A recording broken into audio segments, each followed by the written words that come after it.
The Thames fog took them. A dark London mystery. In 1912, 3 ships entered the Thames during one of the thickest fogs London had ever seen. Hundreds of people watched them disappear. Not sink, not crash, disappear.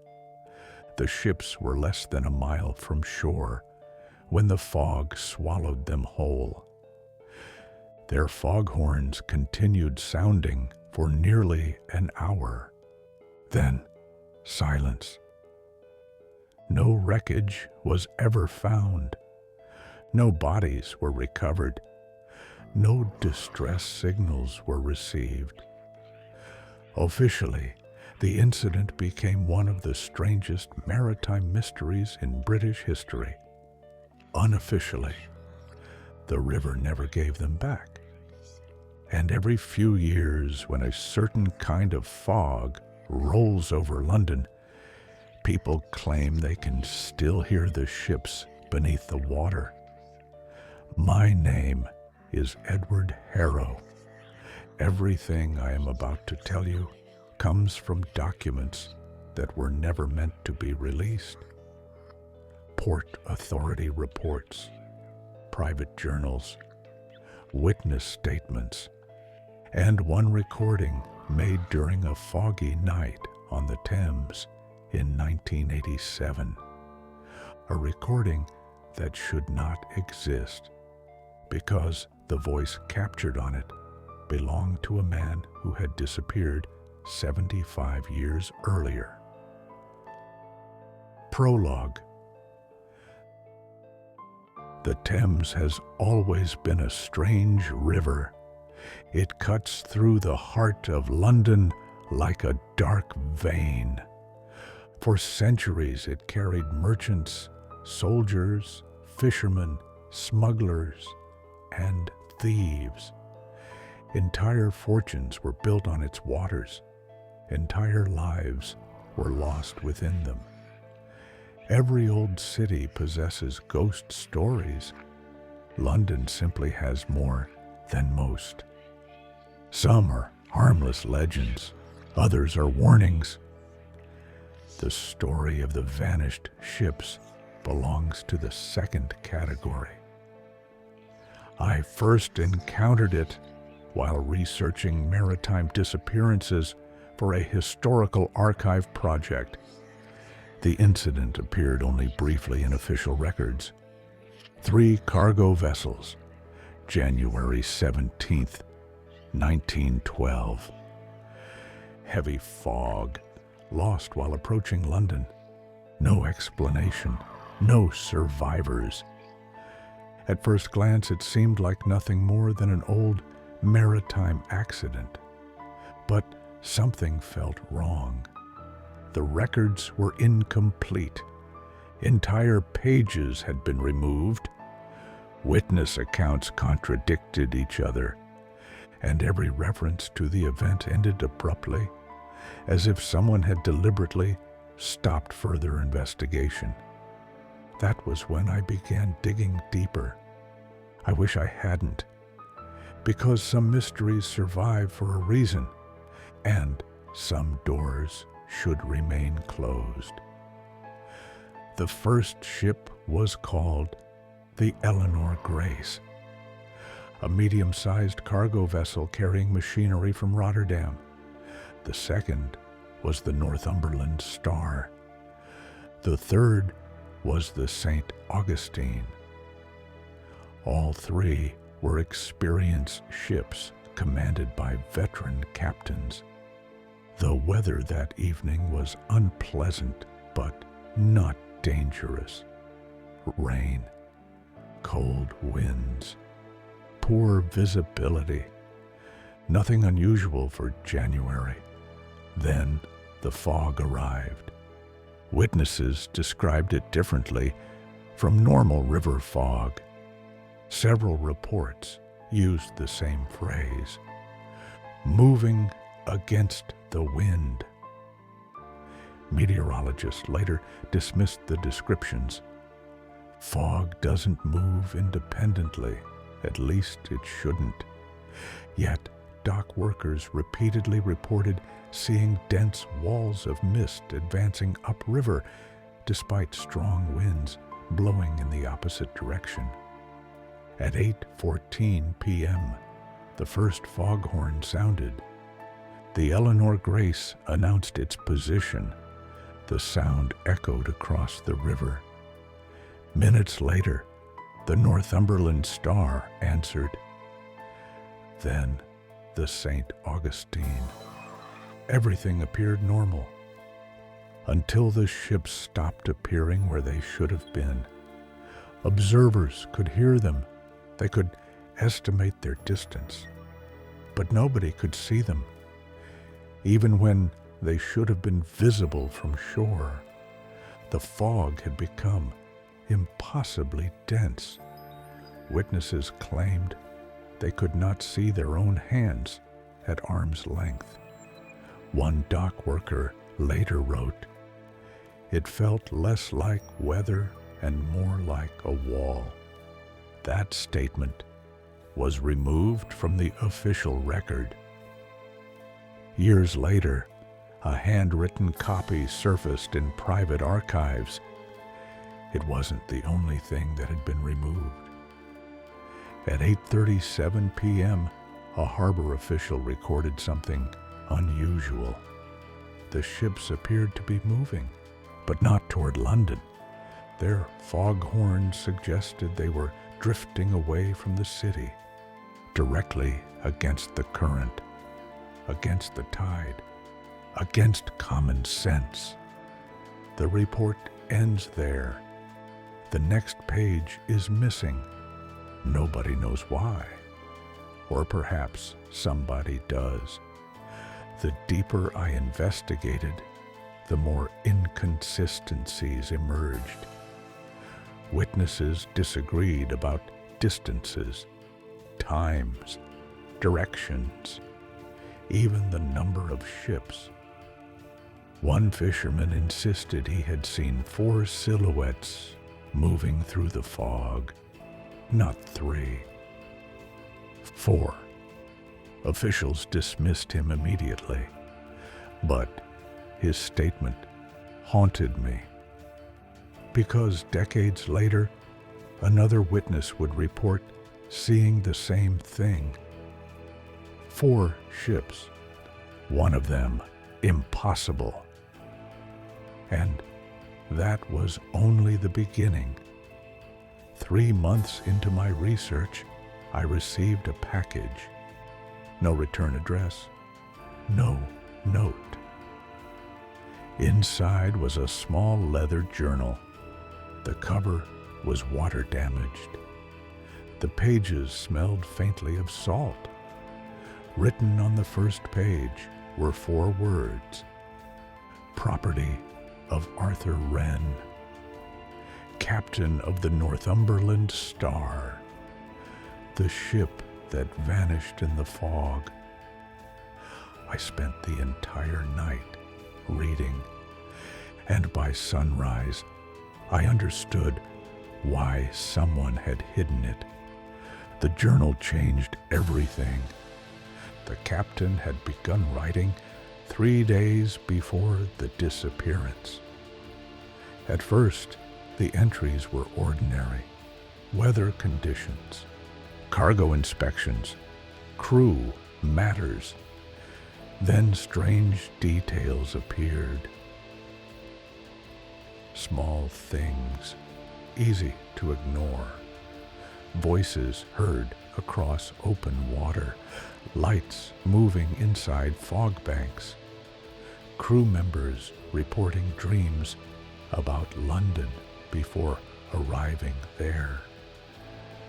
One sailor claimed he had dreamed of drowning. Another dreamed of standing on a riverbank watching his own ship disappear. Captain Wren dismissed these stories as superstition, at least initially. Then his tone changed. The final entry was written hours before the ships vanished. I remember every word because I have never been able to forget them. He wrote, "The fog returned tonight. It is thicker than before. Several men report hearing bells. There are no churches nearby. The sound appears to come from the river itself. I do not like the way the mist moves. It feels as though something is waiting within it." The entry ended abruptly. No signature. No closing remarks. Nothing. The next page was blank. So were the remaining 20 pages, as though the captain had never written again, or never had the opportunity. By then, I was obsessed. I needed more answers. The archive led me to an abandoned storage facility in East London. Most of its records were scheduled for destruction. Dust covered everything. Entire decades forgotten inside cardboard boxes. Near the back of the building, I found a sealed container labeled Thames Incident Files, Restricted. The lock had already been broken. Someone else had been there before me. Inside were dozens of witness statements. Most had never been published. Many contradicted official reports. One in particular stood out. A dock worker named Samuel Finch. His testimony had been rejected. The reason wasn't stated. Perhaps because what he described sounded impossible. Samuel claimed he saw lights moving inside the fog, not ship lanterns, not reflections. Lights arranged in straight lines beneath the surface of the water like windows, rows and rows of windows. He believed he was looking at buildings beneath the river. As the fog thickened, he claimed the lights rose toward the surface, then disappeared.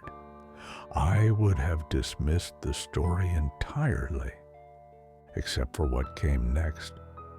He reported hearing voices, not screams, not calls for help, conversations, hundreds of them, as though an entire city existed somewhere inside the fog.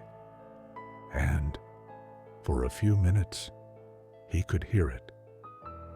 Then everything vanished.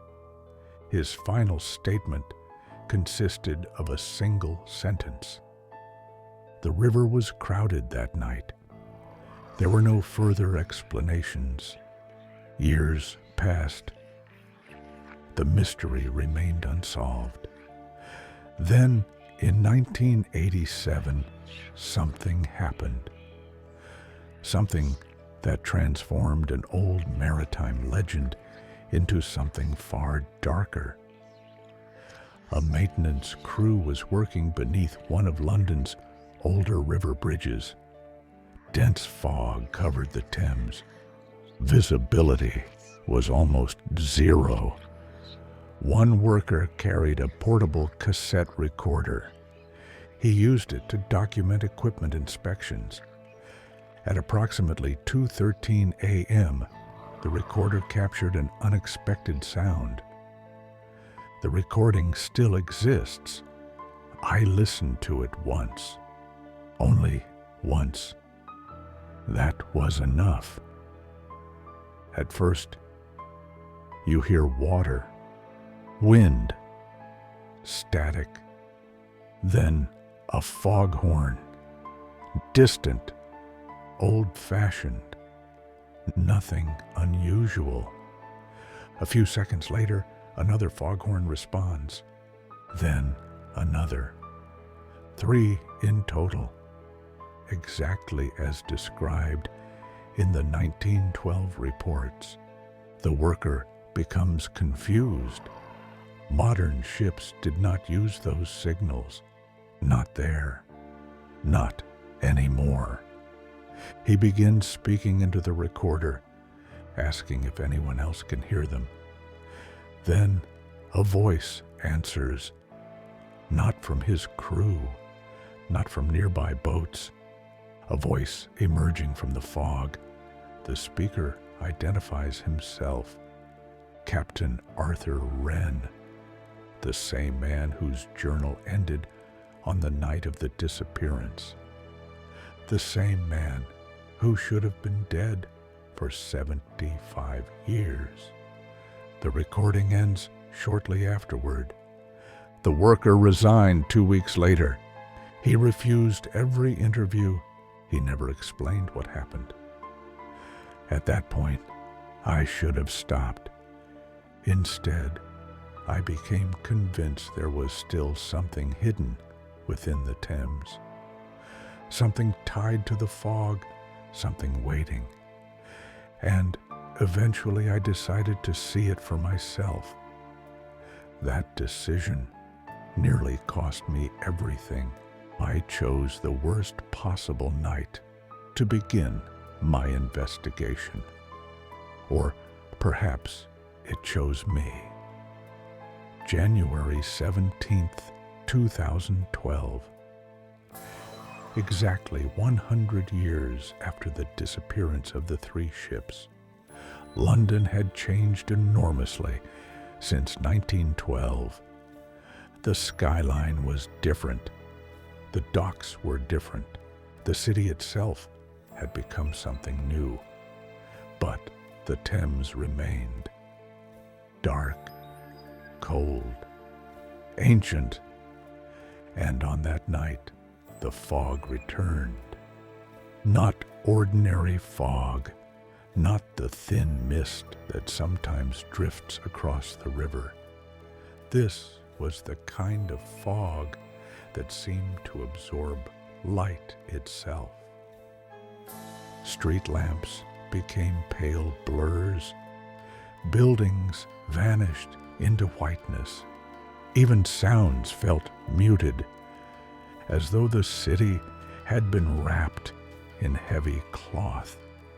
Several weather stations later reported unusual readings. Visibility dropped far below expected levels. Humidity measurements fluctuated wildly. Some instruments briefly stopped functioning altogether. Most people never noticed. They stayed indoors. I didn't, because I had spent years chasing this mystery. And, for the first time, conditions matched the descriptions from 1912 almost perfectly. I arrived shortly after midnight.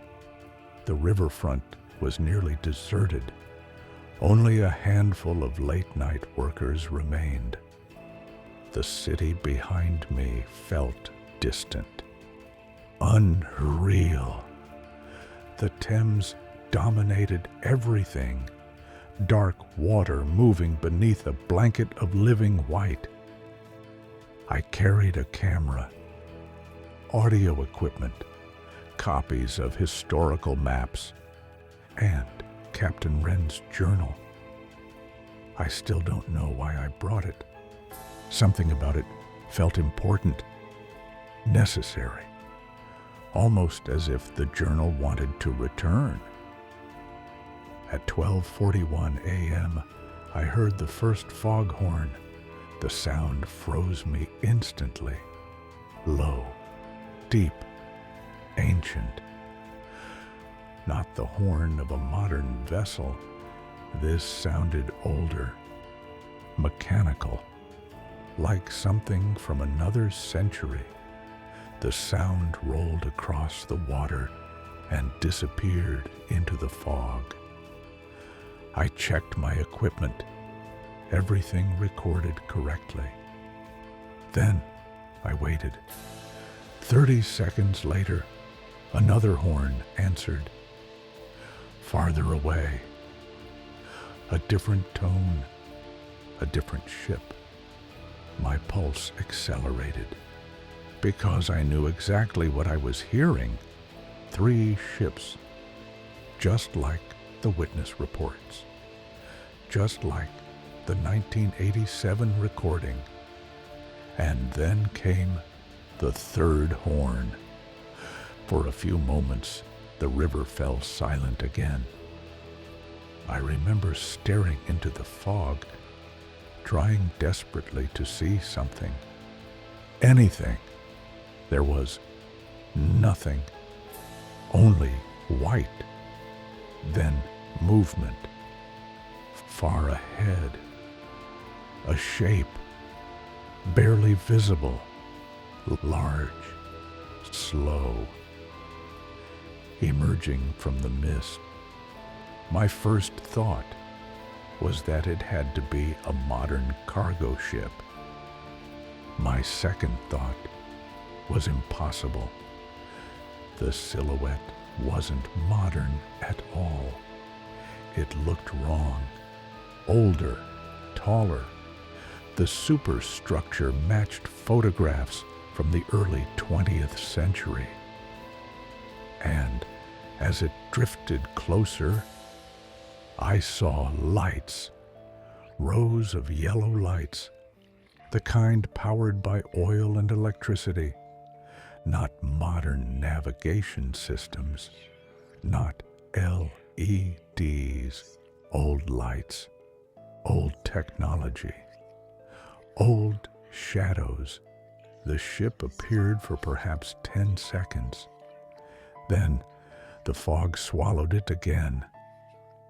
I never saw it leave. It simply ceased to exist. My recorder captured everything.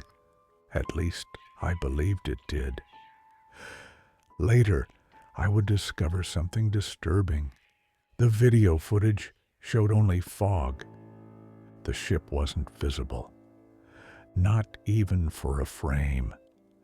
Yet I knew what I had seen, because I wasn't alone. A security guard, standing 200 meters away, reported seeing it too. His statement would later match mine almost perfectly. Neither of us could explain it. Neither of us could prove it. At 1:07 a.m., something even stranger occurred. I began hearing voices. At first, I assumed they were coming from the embankment. Tourists, workers, passers-by. But there were no people nearby. The voices continued, dozens of them, perhaps hundreds, all speaking at once. The sound resembled a crowded railway station or a busy marketplace, conversations overlapping endlessly. Yet none of the words made sense. Not at first. The language sounded distorted, stretched, as though transmitted through water. I moved closer to the river. The voices became clearer. And that was when I realized something terrifying. Some of them were speaking English. Not modern English, older English, accents I couldn't immediately place. Some sounded Victorian, others even older. The conversations seemed completely ordinary. People discussing weather, business, family, meals, small everyday details. The sort of conversations millions of people have every day. But they were coming from beneath the river, not from the shore, not from boats, from below. The realization sent a chill through my entire body. I remembered Samuel Finch's testimony. The river was crowded that night. For the first time in years, I understood exactly what he meant. At 1:18 a.m., my radio malfunctioned. Static exploded from the speaker. Then, a voice emerged. Calm, male, clear, far clearer than any of the others. I initially believed someone was transmitting nearby, until the voice spoke my name. Edward. The sound nearly stopped my heart. Nobody nearby knew who I was. I hadn't spoken to anyone all evening, yet the voice repeated it. Edward Harrow. The radio crackled, then silence. A few seconds later, the voice returned, this time closer, almost conversational. You shouldn't be here. I froze. The fog around me seemed thicker now, closer, almost alive. Again, the voice spoke. You need to leave. The transmission ended abruptly. No explanation, no threat, just a warning. I should have listened.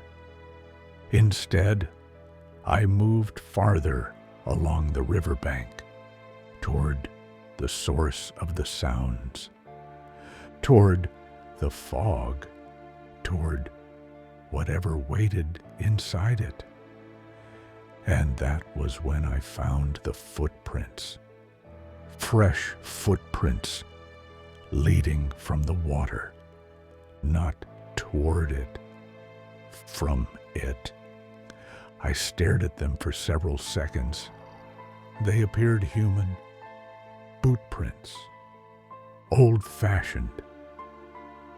The style resembled photographs from the early 1900s.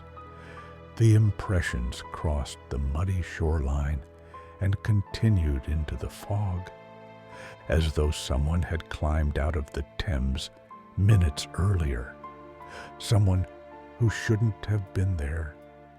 Someone who shouldn't have existed. I followed them. Every instinct told me not to.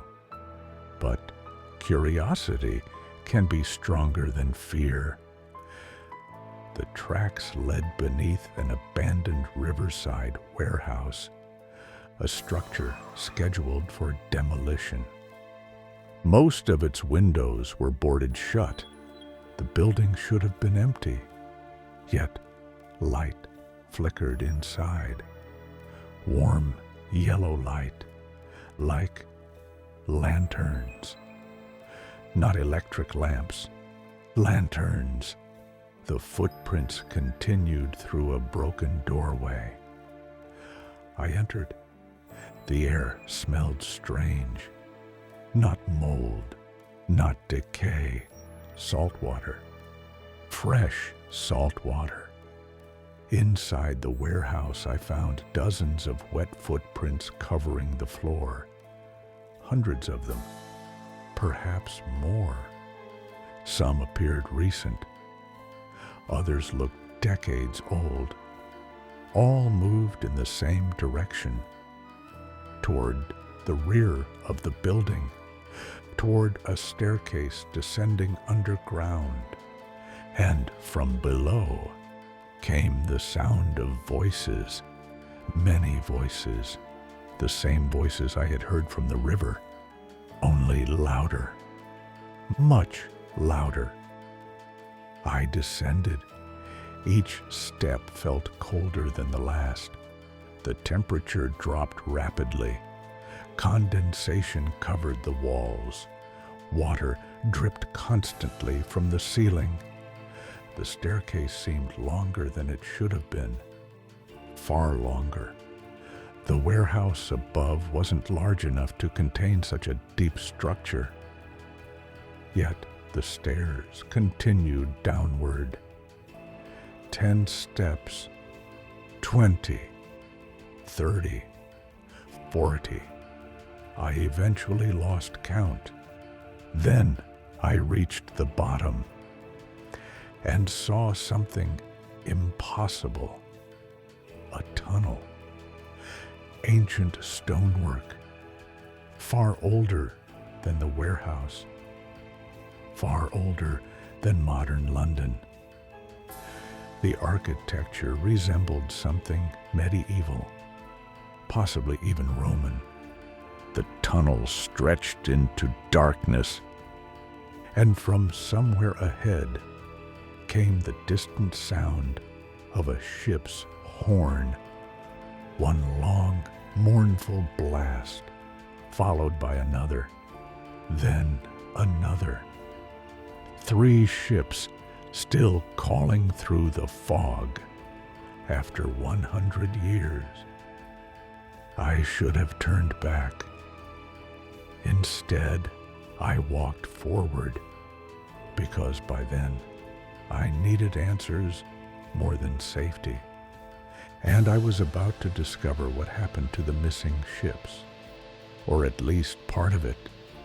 The truth was far stranger than any ghost story, and far worse, because the ships had never sunk. They had never left the river.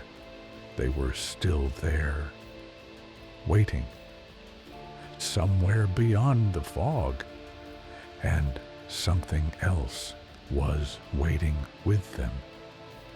Something that had been beneath London for a very long time. Something that remembered every ship, every sailor, every voice, and every name, including mine. The tunnel should not have existed. That was my first coherent thought. Not because London lacked underground structures. The city is filled with forgotten tunnels, abandoned railways, plague pits, wartime shelters, and Roman ruins. But this place was different. Everything about it felt wrong.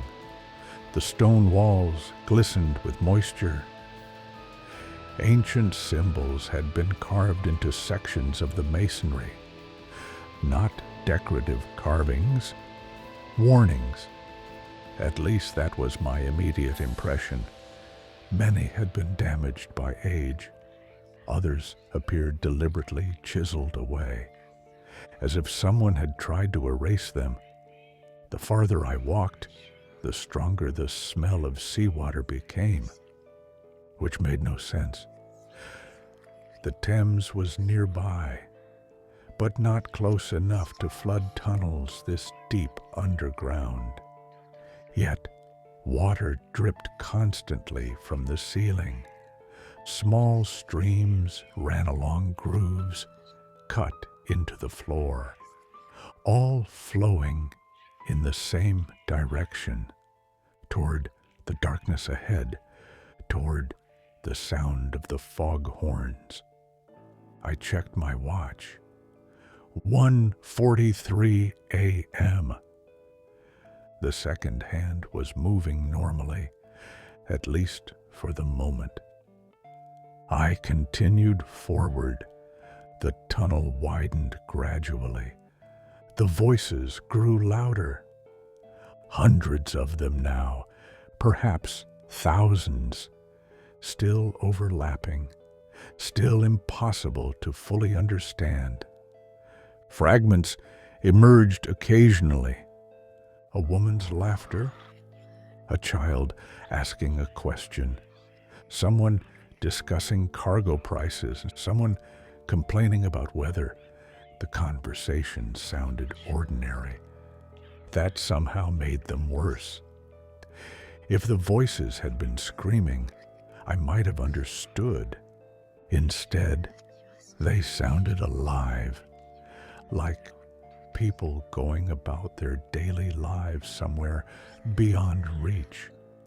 The tunnel eventually opened into a vast chamber.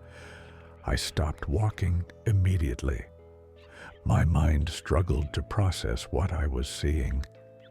The cavern was enormous, far larger than the warehouse above, far larger than the tunnel itself should have allowed.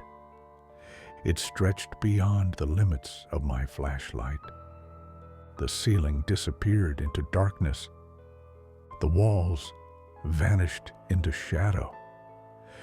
And at its center lay water, a black inland sea beneath London, completely still, completely silent, except for the foghorns. Mist drifted across the surface, dense, white, moving slowly, the same unnatural fog described in the reports, the same fog that swallowed the ships, the same fog that now covered part of the underground sea. For several moments, I simply stared, trying to understand, trying to convince myself I was dreaming. Then I saw the lights, hundreds of them, far away across the water, rows of glowing yellow windows, exactly as Samuel Finch had described. At first, they appeared to belong to buildings. Then, one of the lights shifted, slowly, almost imperceptibly, and I realized what I was actually seeing. Ships, an entire fleet, resting within the fog. Some were enormous, others small, different eras, different designs, different centuries, steamships, cargo vessels, fishing boats, sailing ships, all gathered together, motionless, silent, as though frozen in time. The sight was breathtaking and horrifying, because many of the vessels should not have existed anymore. Several resembled ships that had disappeared decades ago. Others looked centuries old. Wooden hulls, tall masts, ancient rigging. Yet their lanterns still burned. Their windows still glowed, as if their crews remained aboard, waiting. Then something moved near the shoreline. I aimed my flashlight. A figure stood perhaps 50 meters away, watching me. The beam illuminated a dark coat, a sailor's cap, an old-fashioned uniform. The man didn't move, didn't react, just stood there. I called out. No answer. I took several cautious steps forward. The figure remained motionless. Then the fog shifted. For a brief second, I saw his face and immediately understood why he wasn't responding.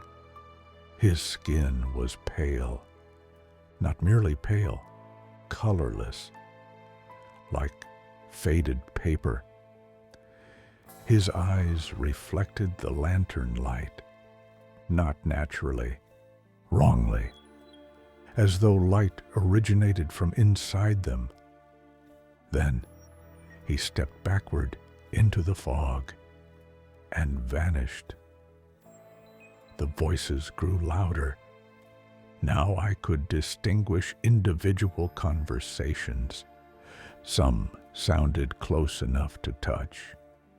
Others echoed from far away across the water. A strange realization began forming in my mind. These weren't recordings. They weren't echoes. The voices were occurring in real time. The people speaking them believed they were alive. The thought terrified me.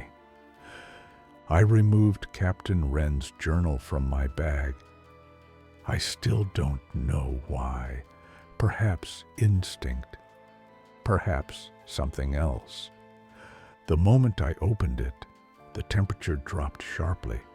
The fog across the underground sea began moving, not drifting, moving toward me. At first the change was subtle. Then it accelerated. The white mist rolled across the water, advancing steadily toward the shore, toward the cavern, toward me. The voices fell silent, every single one. The sudden absence of sound was somehow worse than the noise itself. For the first time that night, complete silence filled the chamber. No wind, no footsteps, no dripping water, nothing. Then a voice spoke from directly behind me. "Edward." I spun around. A man stood less than 10 feet away. I had not heard him approach, had not seen him arrive. He simply existed there, as though he had stepped out of the darkness itself. He appeared to be in his late 50s, neatly trimmed beard, captain's uniform, weathered face, and eyes filled with exhaustion, not hostility, not anger. Exhaustion. I recognized him immediately because I had spent years studying photographs. Captain Arthur Wren, the commander of the Northumberland Star, dead for 100 years, or supposed to be. For several seconds, neither of us spoke.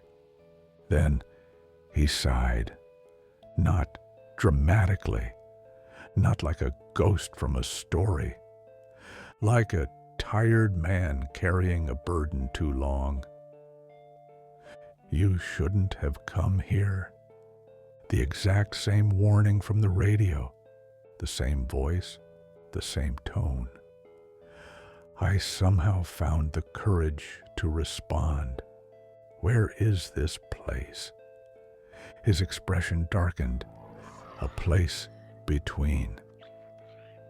Between what? He looked toward the fog, and for the first time, I saw fear in his face. Real fear. Between being lost and being found. I wanted answers. Thousands of questions fought for attention. Only one emerged. What happened to the ships?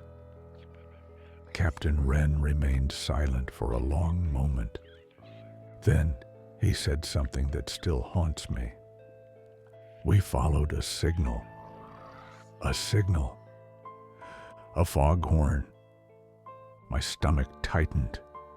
The captain continued. "We heard another ship in the fog." He glanced across the underground sea. "We thought it was in trouble." His eyes fixed on the distant lights. It wasn't. The fog moved closer. The captain noticed, and his expression changed immediately. Urgency replaced exhaustion. "We don't have much time. What is coming?" Instead of answering, he asked a question. "Do you know why sailors fear fog?" I shook my head. He smiled sadly. "Because water remembers." The statement made no sense. Not then. Not yet. The captain continued speaking. The river keeps things. His voice grew quieter. Names, faces, voices. The fog rolled nearer, now only 30 meters away. I could see movement inside it. Shapes, many shapes, walking, watching, waiting. Captain Wren stepped toward me. You need to leave. I refused. Not verbally, but he saw it in my face. Saw the obsession.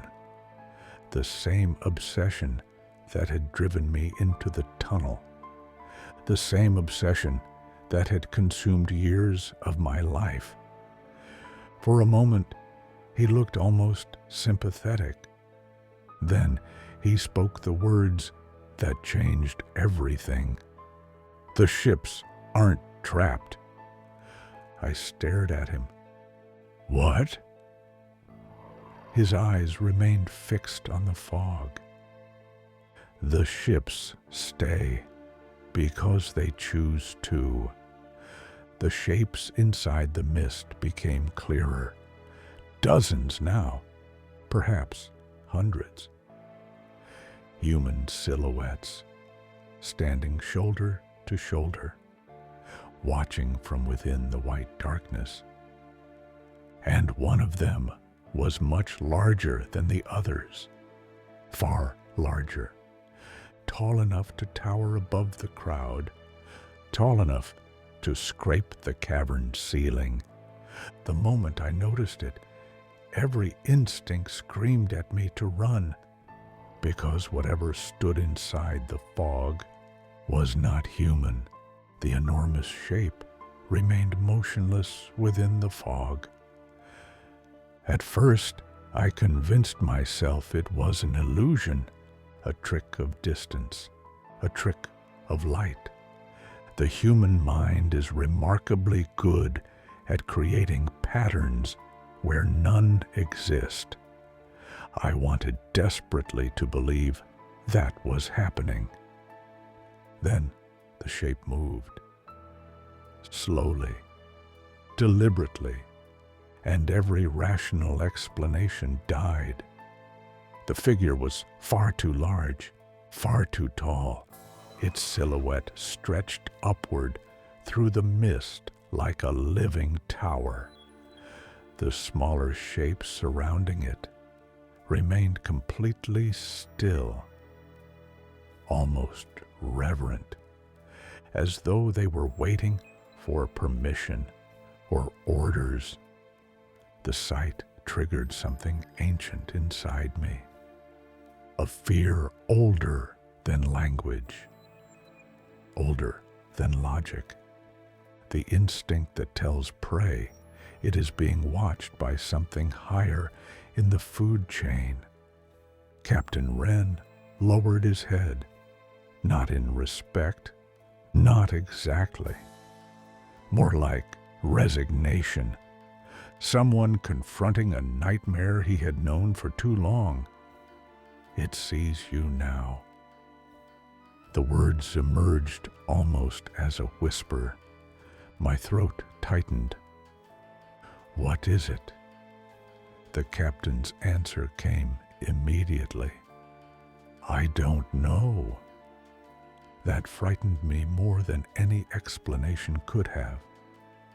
Arthur Wren had been trapped here for a century. If he didn't know what stood inside the fog, then perhaps nobody ever had. The giant silhouette continued approaching, not quickly. There was no urgency in its movements, no aggression, only certainty, the certainty of something that knew escape was impossible. The smaller figures followed, hundreds of them, silent, emerging from the mist one by one. Men, women, children. sailors, dock workers, passengers, people from different centuries, different eras, different lives, all walking together, all staring toward the shoreline, toward me. The realization hit me suddenly. These were the missing, not only from the 3 ships, all of them, every disappearance, every unsolved drowning, every vessel that vanished on the Thames without explanation. The river had kept them. Exactly as Captain Wren had said, water remembers. And apparently, water collects. The fog reached the shore. The temperature plunged instantly. Ice formed along the edges of the black water. My breath crystallized in the air. The voices returned, not the distant conversations from before. Something different. Whispers, thousands of whispers, all speaking simultaneously, all repeating the same phrase, over and over, like a prayer or a warning. I listened carefully and wished I hadn't, because eventually I understood the words, stay. The sound echoed throughout the cavern. Stay, stay, stay. The voices belonged to every age imaginable. Children, old men, women, sailors, workers, hundreds, thousands, all repeating the same single word. The meaning became obvious immediately. They weren't warning me. They were inviting me. I took an involuntary step backward. The whispers grew louder. The giant silhouette stopped moving, standing within the fog, perhaps 20 meters away. Its true features remained hidden. The mist clung to it unnaturally, almost protectively, as though reality itself refused to reveal what stood beneath. And then something happened. The fog around its head shifted briefly, just enough, just long enough for me to see its face. No, face isn't the correct word. There was no face. Not one.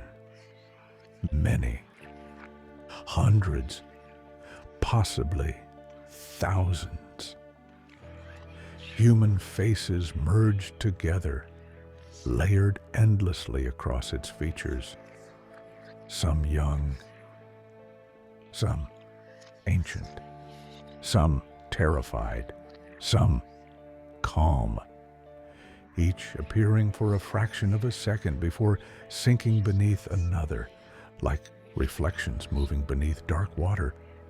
I saw sailors, children, elderly women, people from photographs, people from paintings, people who should have been long dead, all sharing the same impossible form, all becoming part of something larger, something that had been growing for centuries.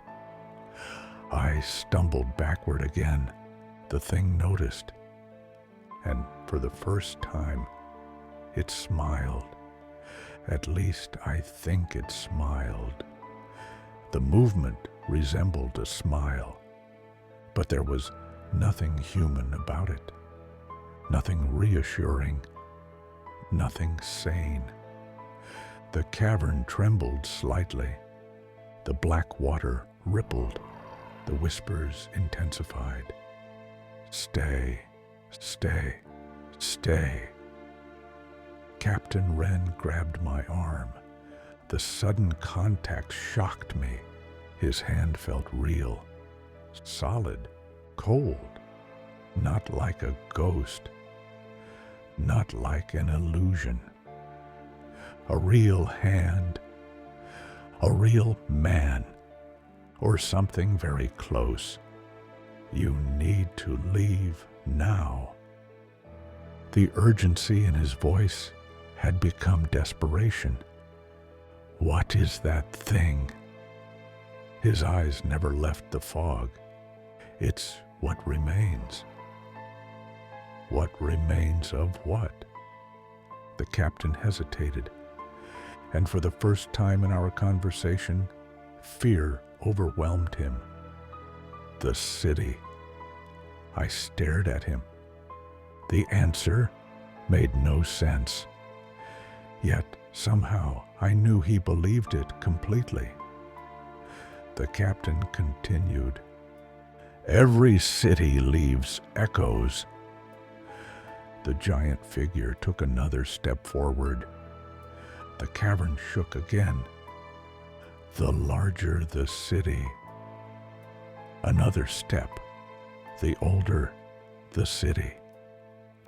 Another step. The more people it claims. The captain looked directly into my eyes. The larger the echo becomes.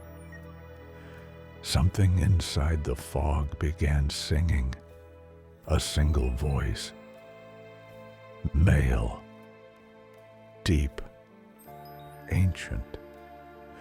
Within seconds, dozens of voices joined it. Then hundreds. Then thousands. The cavern filled with a strange hymn, not religious, not exactly. The melody felt older than churches, older than London itself. The sound vibrated through the stone beneath my feet. The water responded immediately. The Black Sea began moving, not with waves, with shapes. Figures emerged beneath the surface, visible only for moments. People trapped below the water, looking upward, watching.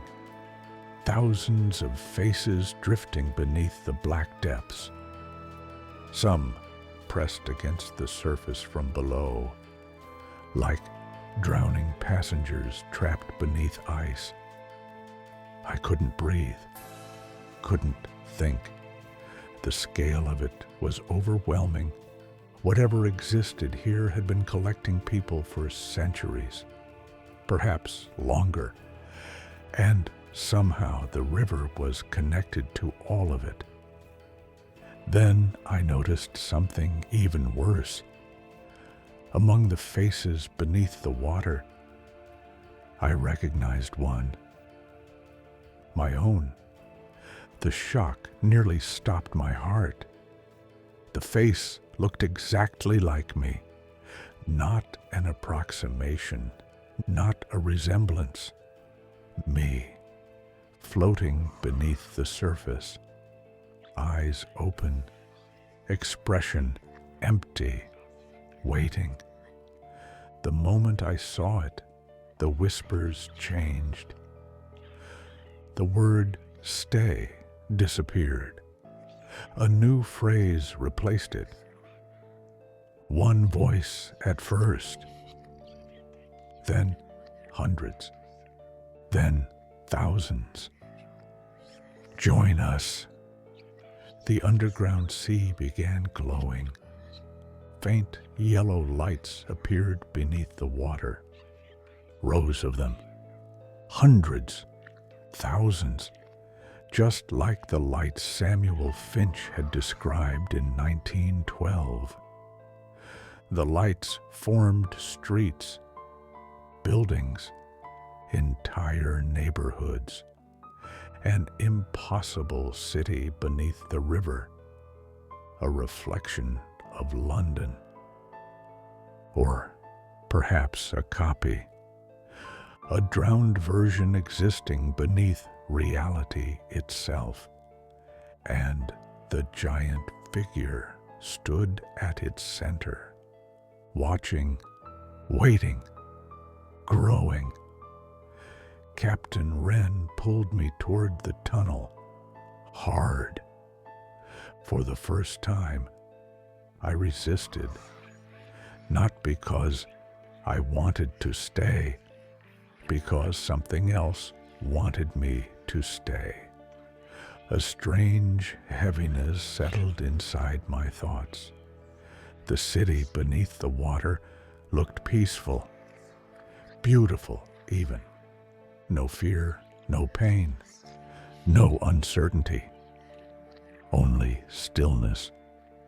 For one terrifying moment, I understood why people never left, why the ships remained, why the voices kept calling. The place offered something every human secretly desires: an end to loneliness, an end to loss, an end to fear. Forever. Captain Wren slapped me across the face. The pain shattered the illusion instantly. The underwater city vanished. The beauty disappeared. And I finally saw the truth. The faces beneath the water weren't peaceful. They were trapped. Every single one. Their expressions twisted with silent desperation. Their eyes begged for help, for escape, for release. But none ever came. The giant figure took another step forward. This time, the cavern ceiling cracked. Stone fragments fell into the Black Sea. The thing was getting closer, and somehow larger, as though my attention was feeding it, as though merely looking at it allowed it to grow. Captain Wren dragged me toward the tunnel entrance. This time I followed, because I finally understood something. The river wasn't haunted. The ships weren't haunted. The fog wasn't haunted. Something much worse was happening. Something ancient. Something hungry. And it had been waiting beneath London for a very long time. We ran, and behind us, the voices followed, growing louder, closer, more desperate, as though the entire underground city had begun chasing us through the darkness. The package arrived on March 3rd, 2012, 46 days after my encounter beneath the Thames. I had spent those weeks trying to convince myself that what happened underground could be explained. Stress, exhaustion, hallucinations, anything, everything. I wanted a rational answer. The package destroyed that hope. The envelope contained only a single photograph, black and white, water damaged, old, very old. At first glance, it appeared to be an ordinary dockside photograph. A group of sailors standing beside a vessel. Nothing unusual. Then I looked closer. My hands began shaking immediately. The photograph had been taken in 1912. I knew that because I recognized several faces from archive records. Crew members of the Northumberland Star. Crew members who disappeared during the fog. Crew members who should have died a century earlier. but they weren't the reason my hands shook. Someone else stood among them. Someone who absolutely should not have been there. Me, not someone who resembled me, not a distant look-alike. Me, the same face, the same eyes, the same scar beneath my chin, standing among sailors in a photograph taken 100 years before I was born. The image felt impossible, yet there it was, undeniable, documented, printed, real. I spent days analyzing it. Photographic experts confirmed the paper was authentic, the aging was authentic, the chemical composition was authentic. The photograph had not been altered. It had existed for decades, long before digital editing, long before modern image manipulation. There was no explanation, at least none that belonged in the real world. Then I noticed something else. Written on the back was a date, January 17th, 1912, and beneath it a single sentence, in faded ink, handwritten. I recognized the handwriting instantly. Captain Arthur Wren.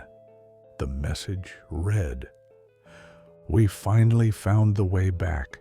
The words terrified me more than the photograph, because they implied something impossible. The captain believed escape was possible. Not only possible, successful. And if he had found a way back, why had he remained below? Why had he stayed behind? The answer arrived 3 nights later, at exactly 2:13 a.m., the same time as the 1987 recording. The foghorn returned. I was in my apartment, miles from the river, miles from the Thames, yet I heard it clearly. One deep blast, then another, then another. 3 ships, the same sequence, the same pattern, the same impossible sound. I ran to the window. The street below was covered in fog, dense fog, far denser than weather reports had predicted. Streetlights glowed like distant stars. Buildings vanished. The city looked wrong, muted, faded, waiting. Then I saw the figure, standing across the street, watching my apartment.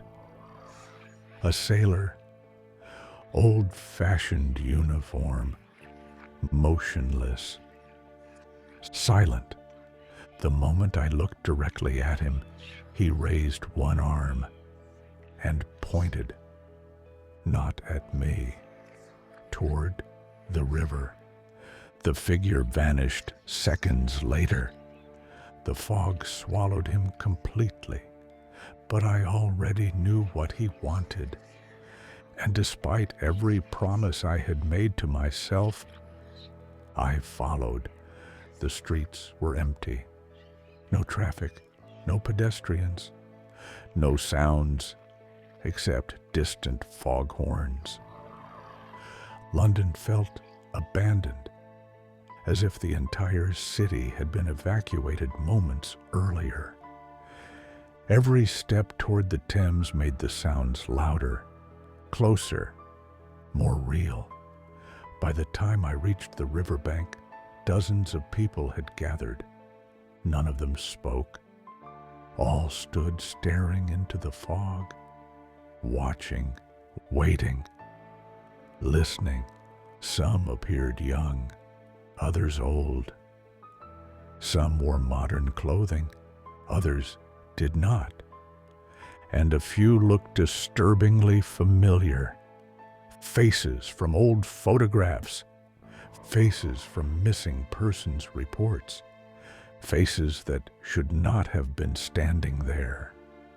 Then the fog parted, only slightly, only for a few seconds.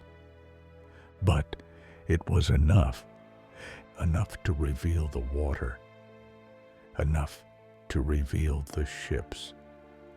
3 vessels drifted silently across the Thames.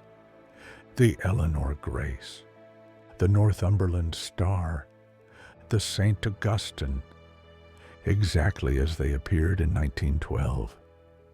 Untouched by time, untouched by decay, lanterns burning, windows glowing, crew members visible on deck, watching the shore, watching us, watching me. The crowd remained silent. No panic, no shouting, no confusion. Almost as though everyone already knew. Almost as though this had happened before. Perhaps it had. The ships stopped in the center of the river, motionless, waiting. Then a 4th vessel emerged behind them, and my blood turned to ice because I recognized it immediately. It wasn't from 1912. It wasn't historical. It wasn't ancient. It was modern, very modern. And painted across the side was a name. My name. The Edward Harrow. The ship should not have existed. Yet there it was, floating behind the others, dark, silent, waiting, as though a place had already been prepared for me, as though the city beneath the river had expected my arrival all along.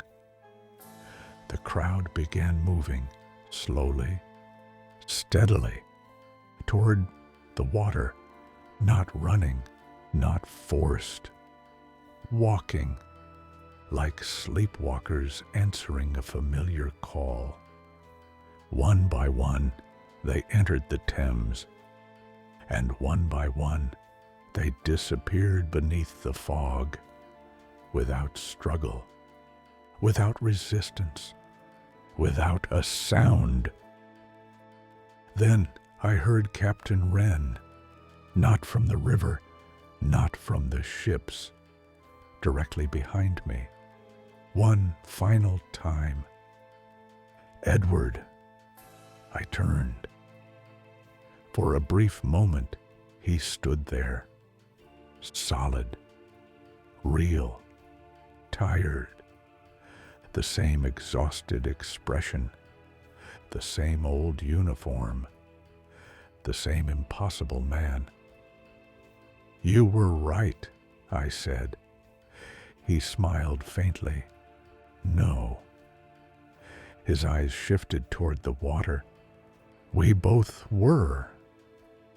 I didn't understand. Then he pointed toward the 4th ship. My ship. And suddenly I did. The city wasn't collecting random victims. It wasn't feeding. It wasn't hunting. Not exactly. It was growing, one person at a time, one memory at a time, one voice at a time. Every city leaves echoes, and eventually the echoes become a city of their own.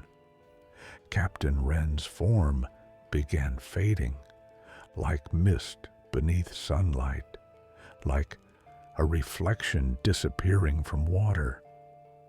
His final words barely reached me.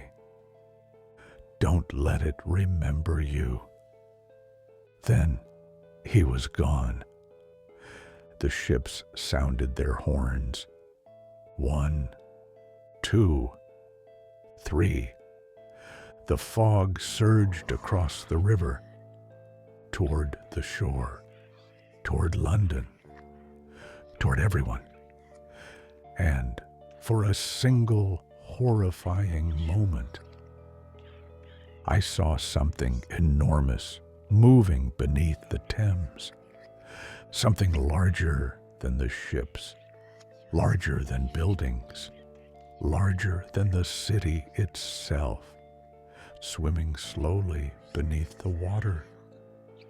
Awake. Then everything vanished.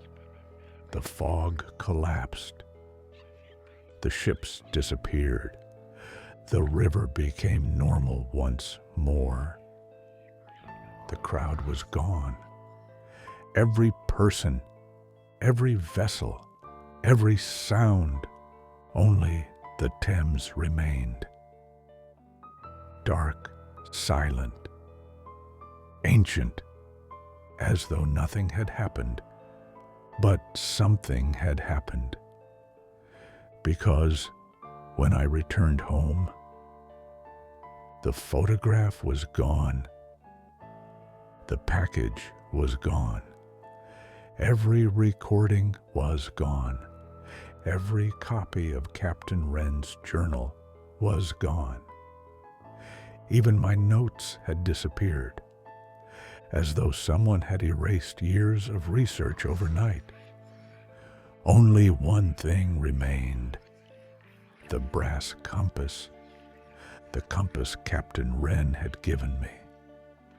And when I opened it for the first time, I discovered a hidden inscription engraved inside. 6 words. Words I wish I had never read. Words that still keep me awake at night. The fog returns every 13 years. The next date is approaching. January 17th, 2025. 13 years after my encounter. 13 years after the ships appeared.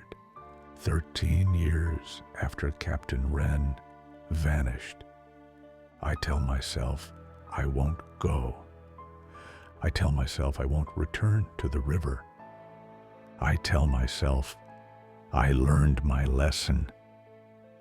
But every few nights, I hear the foghorns again, distant, patient, waiting. And sometimes, when the city is quiet, I hear thousands of voices beneath London's streets, still speaking, still living, still trapped, waiting for the fog to return, and waiting for someone new to follow it. This account was completed on January 16th. The following morning, investigators entered Edward Harrow's apartment after reports from concerned neighbors. The apartment was empty. His wallet remained inside. His keys remained inside. His phone remained inside. The front door was locked. No signs of struggle were found.